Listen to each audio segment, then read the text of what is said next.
I hate these questions because I just find them tedious and annoying. They're not hard. It's still the same thing we've been talking about. We should plug points into equations, right? I mean, we have an equation, and these are all just points, right? I mean, it literally says it. Which table gives 3 values of x and their corresponding values of y? X and y, those are points, right? And, there's lots of ways to do it here, but notice that the 1 point has a different y for each choice, right? 113 over 20, 47 over 5, 148 over 15, 128 over 15. It's annoying to be fractions, but it's not that big of a deal. What I would do is honestly just plug in 1 for x and see what I get for y. So 3/5 times 1 plus 3/4 y equals 7. And there are calculator ways to do this, but it's not so bad.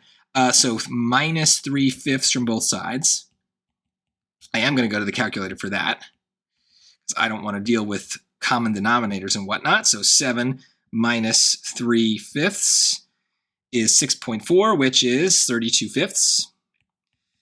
Now I'm going to multiply by the reciprocal to get y alone. So times 4/3. That cancels that out. So does anything reduce here? No. 32 doesn't reduce with the 3 or the 5. 4 doesn't reduce with the 3 or the 5. So this is just what is 32 times 4 is 128 over 15. So which one had it? Nope, nope, nope, yep. Done. It's D. So that's it. It's not such a big deal. Now, I do want to see if one other thing is going to work here. I think it will. But let's go all the way back to if I just do x, 3/5. Yeah, I should have just plugged this in Desmos. I mean, it doesn't really matter, I guess. The only problem is these points are going to be so messy. 3/4 y equals 7. Yeah, so now you get the line. Right, and I could just say, what is it at 1? Right, I could kind of trace it. It's kind of messy. You could do it.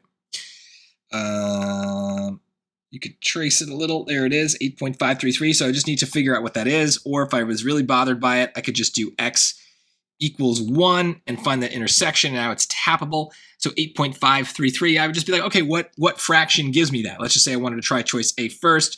113 divided by 20. Is not 8.533, right? So, okay, let's try a different one. So then let's just go to the right answer. 128 divided by 15, 8.533. So we're good, right? So that's probably the least mathy way to do this. I didn't feel intimidated by the fraction, so I felt good about that. But yeah, there's also ways maybe that you can reproduce this table. I don't really want to get into it, but you probably could if you use this button here and create a table. But I don't know. I just like graphing it and seeing it. That's probably the best way to do it if you want to avoid algebra. But if you're pretty good with understanding that it's just a plug points into equations question, then by all means, go plug in the point and start with the laziest one, right? 1 is a lazy number. So do that and see what happens. And guess what? It worked out perfectly.